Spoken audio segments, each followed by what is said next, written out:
নন্দীগ্রামের শুভেন্দু অধিকারীর বুথেই 11 জনের নাম বাদ। প্রাক্তন সেনাকর্মীদের এসআইআর হিয়ারিং ডাক। ভারতীয়, সেই সঙ্গে প্রাক্তন সেনাকর্মী, তাকেও প্রমাণ করাতে হচ্ছে তিনি ভারতীয়। এসআইআর গেরোয়ে নাজেহাল নন্দীগ্রামে 2 সেনাকর্মী সহ 4। পরিবারের সবার ভোটার লিস্টে নাম উঠেছে, কিন্তু পরিবারের প্রধানদেরই নাম ওঠেনি। শুভেন্দু অধিকারীর নির্বাচনী কেন্দ্র নন্দীগ্রাম, তারই নির্বাচনী বুথ 79 নম্বর বুথে 711 ভোটারের মধ্যে 11 জনের নাম বাদ গেছে। এই 11 জনের মধ্যে কেউ মৃত, কেউ ভোটার লিস্টের নাম তোলেননি।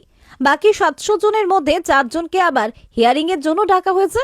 বিএলও সূত্রে জানা গেছে, এই 4 জনের সঙ্গে তাদের বাবার লিঙ্ক পাওয়া যাচ্ছে না, অর্থাৎ 2002 সালে এদের কারোর বাবার নাম নেই। অথচ যাদের নাম ওঠেনি তাদের ছেলে মেয়েদের নাম ভোটার লিস্টে উঠে গেছে। প্রদীপ জানা এবং প্রদীপ প্রধান দুজনেই প্রাক্তন সেনাকর্মী। সেই সেনাকর্মীদের হিয়ারিং এর জন্য ডাকা হয়েছে। তারা ভারতীয় কিনা প্রমাণ করাতে পারলেই ভোটার লিস্টে নাম উঠবে। আপনার নাম? প্রদীপ প্রধান। ভোটার লিস্টে আপনার নাম আছে, তো আপনাকে হিয়ারিং এর জন্য ডাকা হচ্ছে। আপনার কি লিঙ্ক প্রবলেমটা কেন হচ্ছে, কি বুঝছেন? এটা স্যার আমি একটা কথা বলছি, আমি যখন আমার বাবা ছোটবেলায় মারা যায় 10 বছর বয়সে, তারপরে আমার মা মারা যায় 5 বছর বয়সে, তারপরে আমি যে নন্দীগ্রাম কলেজ হাই স্কুলে পড়তে পড়তে আমি আর্মিতে ডিফেন্সের যে গেছিলাম 93-তে। এরপরে আমি 94-এ আবার বিয়ে করেছি, সেটিও আমার ডকুমেন্ট আছে। 92-তে আমি কিভাবে 97-এ বিয়ে করেছি। 2002-তে ভোটার লিস্টে নাম, আমাকে আর্মিতে তখন ভোট ছিল না। তারপরে আমি 2019-এ রিটায়ার হয়ে এসেছি। এরপরে আমাদের বলছে যে এসআইআর আর নাম নেই। তার জন্য তো আমি দায়ী নয়, গভর্নমেন্ট দায়ী। যেহেতু আমি ডিফেন্সে সার্ভিস করে এসেছি, আমার পুরো ডকুমেন্ট আছে, আমার জায়গার দলিল আছে, সব কিছু আছে। এরপরে আমি কিছু বলতে পারবো না। ডাকলে আমি যাবো, ওখানে হিয়ারিংয়ে যাবো। তারা আমার যে কোনো একটা ডকুমেন্ট দেখবে, তো সেটাই আমি তারা ডিসিশন নেবে। আপনার বাবার নাম নেই বলছে? বাবার নাম নাই বলছে, তো তার জন্য তো আমি দায়ী না। আমার ডকুমেন্ট যখন আর্মিতে গেছিলাম তখন আমার ডকুমেন্টটা কোথায় ছিল? ডকুমেন্ট তো সেখানে ছিল, সেন্টারে। প্রদীপ প্রধান যখন 10 বছর বয়সী ছিলেন তখন তার বাবা ও মা দুজনেই মারা যান। তিনি আবার 1994 সালে সেনা বিভাগে যোগ দেন। তৎকালীন সময় যেহেতু সেনা বিভাগের কর্মীরা ভোটাধিকার প্রয়োগ করতে পারতেন না, যেহেতু 2002 সালে ভোটার লিস্টে তার নাম নেই, 2019-এ এবং 2023-এ তিনি 2 বার ভোট দিয়েছেন। আরও একজন সন্তোষ রানা, পেশায় টোটো চালক, তাকেও পুনরায় হিয়ারিং এর জন্য ডাকা হয়েছে। সন্তোষ রানার স্ত্রী সীমা রানা, তিনি বেজায় চটে গিয়েছেন। তিনি অভিযোগ করেছেন, তার স্বামী সন্তোষ রানা আজ থেকে 30 বছর আগে উত্তরপ্রদেশ থেকে নন্দীগ্রামে এসেছিলেন। এখানে এসে তাকে বিয়ে করেছেন। এখানে তাদের ছেলে মেয়ের সংসার, টোটো চালিয়ে দিন যাপন করেন। উত্তরপ্রদেশ থেকে চলে আসার পর উত্তরপ্রদেশের ভোটার লিস্টে তাদের নাম কাটিয়ে নন্দীগ্রামের ভোটার লিস্টে নাম তুলেছিলেন। তার স্বামীকেও এখন প্রমাণ করাতে হবে তিনি ভারতীয়। আপনাকে বিডিও অফিসে আবার হিয়ারিং এর জন্য ডাকা হয়েছে, কি সমস্যা কি হয়েছে? ওই হিয়ারিং এর জন্য ডেট করেছে, ডেকেছে মোটামুটি আমরা খাটাখাটনি করবো না, ওই ছুটতে রইব কাগজ নিয়ে। মানে কার নাম নেই? আমার স্বামীর নাম নেই। পরিবারের বাকি কতজন সবার নাম আছে? হ্যাঁ, তাহলে কি আমি ওই স্বামী যে খাটাখাটনি করে, তাহলে এইসব যদি আমি নিয়ে দৌড়াদৌড়ি করি, তাহলে খাটাখাটনি না যদি করে, তাহলে আমি খাবোটা কি? তাহলে আপনার বাকি কজন ছেলে মেয়ে? আমার 2 ছেলে 2 মেয়ে, আর এই যে স্বামী আর 2 বৌমা। প্রত্যেকের নাম আছে? হ্যাঁ, শুধু কার নাম নেই? শুধু আমার স্বামীর নাম নেই। এইখানে এই যে মানে প্রচুর যে আমাকে হেপা করতেছে। স্বামী কত বছর ভোট দিচ্ছে এখানে? আজ 30 বছর। আপনার স্বামী কি এখানকার বাসিন্দা না কোথাকার বাসিন্দা? হ্যাঁ, এইখানেই তো 30 বছর আছে তো এখানে। না আগে কোথায় ছিলেন? আগে ছিল এইখানে, তারপরেই নামটা তোলা হয়েছে।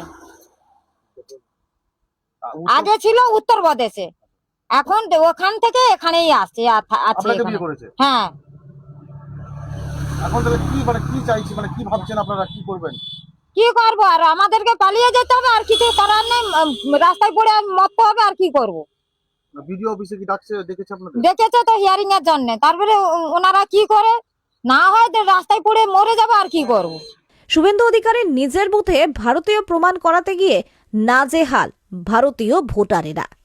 নন্দীগ্রাম বিধানসভার বিতর্কিত লোডশেডিং বিধায়ক, রাজ্যের বিরোধী দলনেতা শুভেন্দু অধিকারী যে বুথের ভোটার, নন্দনায়কবার যে বুথের নম্বর 79, সেই বুথে 11 জন ভোটারের নাম প্রকাশিত খসড়া ভোটার তালিকা থেকে বাদ গেছে এবং বেশ কয়েকজনকে শুনানির জন্য ডাকা হয়েছে। শুনলে আপনারা আশ্চর্য হয়ে যাবেন। ওই বুথের প্রদীপ জানা এবং প্রদীপ প্রধান, দুই প্রাক্তন সেনাকর্মী যারা AK-47 হাতে ভারতবর্ষের অখণ্ডতা রক্ষা করবার জন্য সীমান্তে দেশবাসীকে পাহারা দিত, আজকে ভারতবর্ষের কেন্দ্রীয় নির্বাচন কমিশন সেই দুই প্রাক্তন সেনাকর্মীকে হেয়ারিং করবার জন্য নোটিশ করেছে। অর্থাৎ যারা ভারতবর্ষকে বুক দিয়ে আগলে রাখত তাদের কর্মজীবনে, সেই প্রাক্তন সেনাকর্মীদের কেন্দ্রীয় নির্বাচন কমিশন বুক দিয়ে আগলে রাখতে পারল না। এই দুজন কিন্তু 2021-এর বিধানসভা এবং 2024-এর লোকসভাতে এরা কিন্তু ভোট দিয়েছে।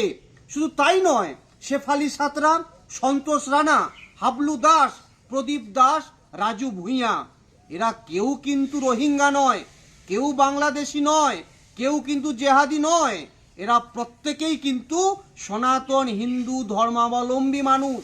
সুতরাং SIR এর নাম করে সারা পশ্চিমবঙ্গে NRC করার যে ষড়যন্ত্র, আজকে আমাদের কাছে সেটা জলের মতো পরিষ্কার হয়েছে। তবে নন্দীগ্রাম বিধানসভাতে বেশিরভাগ হিন্দু অধ্যুষিত বুথে মানুষকে হেয়ারিংয়ের জন্য নোটিশ করা হচ্ছে এবং মুসলিম অধ্যুষিত বুথ এবং অঞ্চলগুলিতে তুলনামূলকভাবে অপেক্ষাকৃতভাবে কম নোটিশ হচ্ছে। সুতরাং যারা হিন্দুত্বের জিগির তুলে রাজনৈতিক ফায়দা এবং ফসল তোলার চেষ্টা করছে তাদেরকে বলে রাখি, সনাতন হিন্দু ধর্মাবলম্বীদের উপরে এই নির্যাতন, এই অপশাসন আমরা কোনোভাবে কিন্তু মেনে নেব না। বাপ্পাদিত্য গর্গ, নন্দীগ্রাম 1 নম্বর ব্লক কোর কমিটির সদস্য। দেখুন, SIR প্রক্রিয়ায় ভুতুরে যে ভোটার, সেই ভোটারদের খুঁজে বার করার একটা প্রয়াস। তৃণমূল কংগ্রেস বিগত ইলেকশনগুলোতে সেই ভোটারদেরকে ভোট ব্যাংক হিসেবে ব্যবহার করেছে। আর SIR প্রক্রিয়া ভুতুরে ভোটারদের তাড়ানোর একটা ওঝা। সেই প্রক্রিয়া হতে তৃণমূল কংগ্রেসের খুব জ্বালা হচ্ছে। সাধারণ মানুষের এখানে কোনো রকম কোনো হয়রানি হচ্ছে না। তার একটা নির্দিষ্ট প্রক্রিয়ায় যাদেরকে হিয়ারিংয়ের জন্য ডাকছে তারা তাদের প্রমাণপত্র নিয়ে সেই জায়গাটায় নিশ্চয়ই আবার তারা ভোটার হিসেবে ভোটার লিস্টের আওতায় আসবে। কিন্তু তৃণমূল কংগ্রেস বিগত ইলেকশনগুলোতে যেভাবে এই ভোট ব্যাংকে ব্যবহার করে ক্ষমতায় এসছে, বহু সিট তারা ভুয়ো ভোটারদের ব্যবহার করে জিতেছে, সেই সিটগুলো হয়তো তৃণমূল কংগ্রেসের SIR প্রক্রিয়া হওয়ার ফলে তৃণমূল কংগ্রেস নিজেরাই বুঝতে পারছে সেই সিটগুলো ওদেরকে হারাতে হবে। তার জন্য এরা এরকমভাবে বিতর্কিত কথাবার্তা, এরকম উস্কানি কথাবার্তা সাধারণ মানুষের বিরুদ্ধে তৃণমূল কংগ্রেস বলছে। এগুলো করে কোনো রকম কোনো লাভ হবে না। আগামী ইলেকশন 2026 সালে নতুন ভোটার তালিকা প্রকাশ পাওয়ার পরে তৃণমূল কংগ্রেস নিজেরাই বুঝতে পারবে এই রাজ্যে তৃণমূল কংগ্রেসের আর অস্তিত্ব নেই। এই বাংলাদেশি অনুপ্রবেশকারী আর এই ভুতুড়ে ভোটারদের যেভাবে ভোট ব্যাংক হিসেবে তৃণমূল কংগ্রেস ব্যবহার করেছে, তার দিন এই SIR প্রক্রিয়ায় শেষ হতে চলেছে। আপনার বুথের প্রায় 11 জনের নাম বাদ গেছে। আমার বুথের 11 জনের নাম বাদ গেছে বলতে 6 জন মৃত, 4 জন শিফটিং এবং 1 জন ভোটার অ্যাবসেন্ট। উনি এখানে ভোটে নাম তুলতে চাইছেন না। স্বামীর সঙ্গে দ্বন্দ্বের কারণে উনি বাপের বাড়ি চলে গিয়ে সেখানে এনিমিনেশন ফর্ম ফিল আপ করতে চাইছেন, যার জন্য বলছে ওই পার্টে আমি ফর্ম তুলবো না, ফিল আপ করবো না। সেই নিয়ে টোটাল 11 জন বাদ হয়েছে। এখন আমার টোটাল ভোটার 700 জন। আর কিছু অন্য কারো ভোটারের সমস্যা আছে? না, ভোটারের সমস্যা বলছে আমার 4টা হিয়ারিং আছে, তার সঙ্গে নো লিঙ্ক, কোনো লিঙ্ক পাচ্ছি না। তার কারণে ওনাদের ওনাদের কোনো না, অভিভাবকের link নেই? অভিভাবক মানে দাদা, দিদি, বোন সবার লিঙ্ক আছে, কিন্তু সেটাতে তো আমরা ডিজিটাইজেশন করতে পারিনি।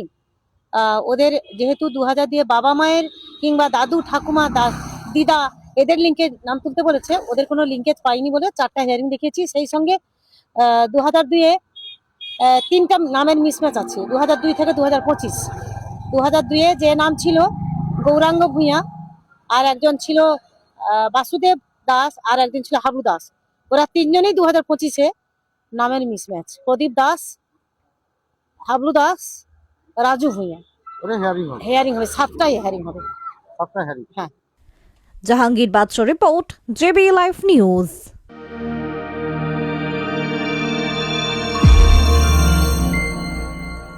আপনারা দেখছেন জেবি লাইভ নিউজ, সব খবর সবার আগে।